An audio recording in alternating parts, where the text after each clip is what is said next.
it's hot.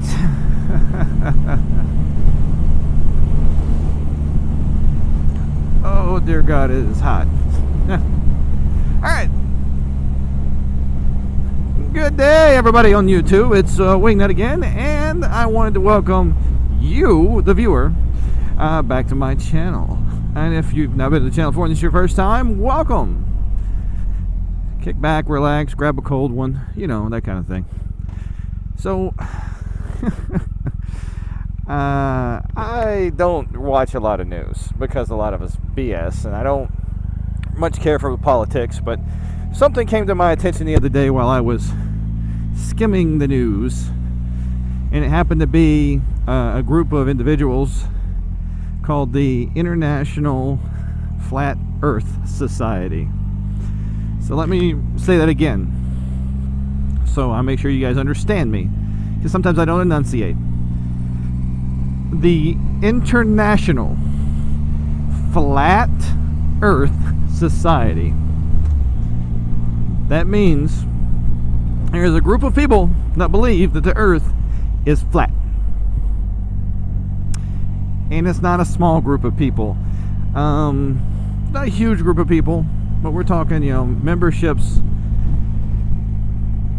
well into the 4,000 or 5,000 persons that are actually listed members, but some folks are not listed and they're members on the down low.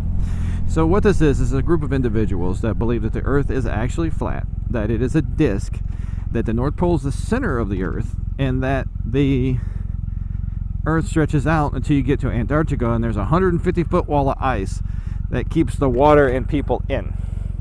And it is encapsulated in a dome called a firmament.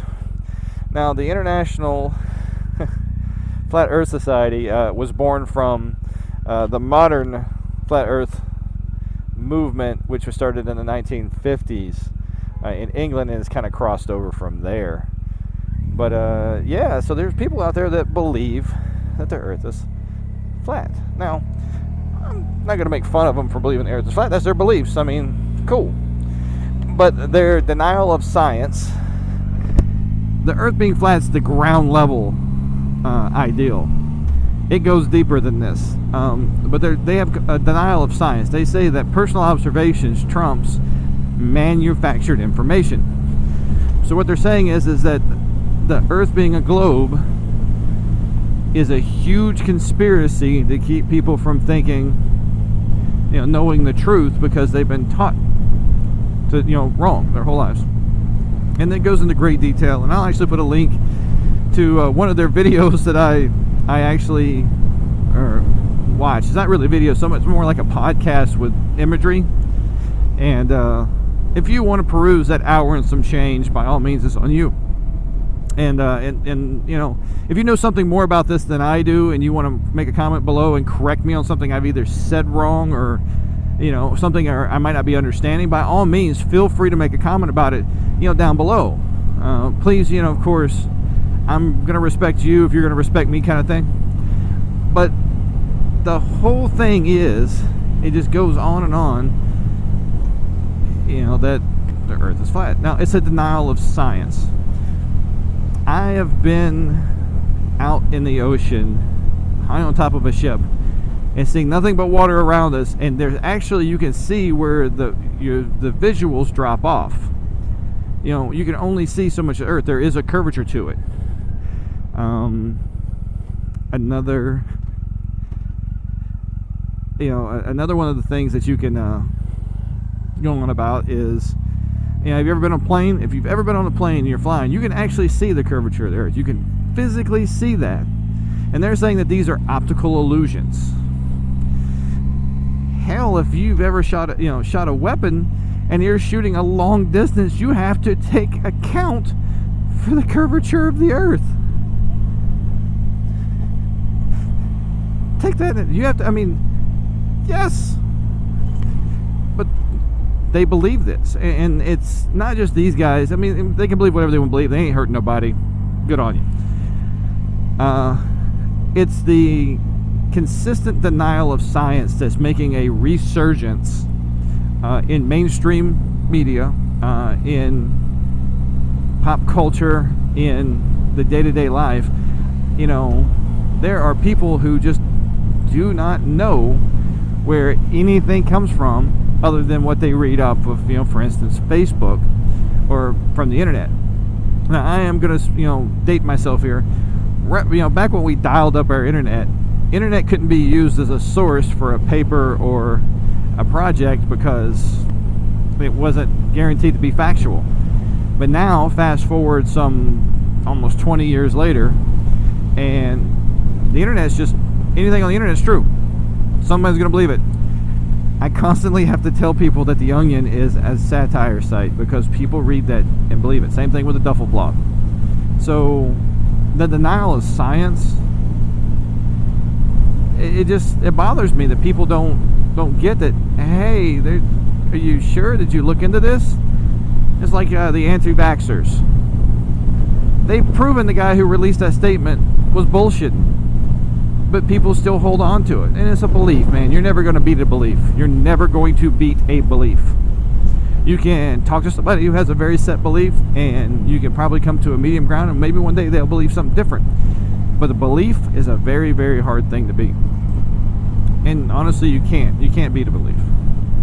That's why you have the fundamentalists. That's why you have, the extremists, organizations, and multiple religions. It's a belief. You can't beat them.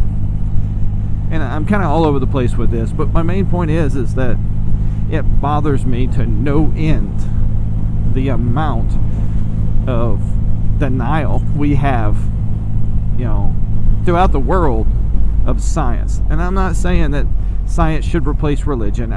I'm not saying science is perfect, because science is simply when someone's going to make an experiment and figure it out, and for what reason. But I'm not saying religion is perfect either, and I'm not saying that either one, religion or science, are bad.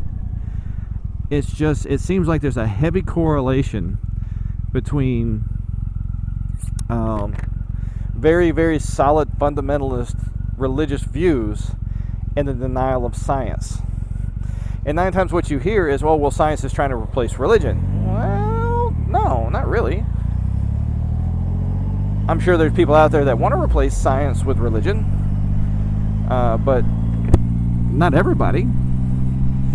And there's always going to be a across the table kind of fight,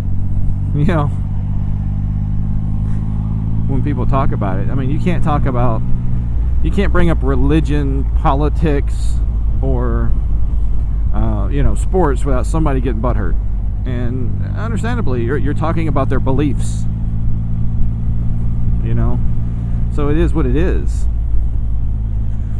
And I'd like to hear y'all's take on that. I would actually like to hear your comments on this, so feel free down in this comment section.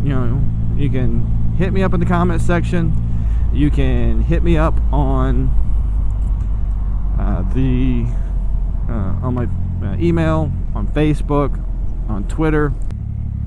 I'm fine with that. I don't mind talking to folks about this kind of thing, but please understand that there's something really, really wrong when people do not want to acknowledge proven science just because it doesn't make them feel happy, or it doesn't make them feel safe. I once had somebody tell me that dinosaur bones were made up. They were put there so people wouldn't believe in God. Very creationist type ideals. And I'm not even going to get into that. Like I said, I don't like talking about religion. I'm really talking about science and how people really are latching on more and more to the anti-science movement today throughout the world.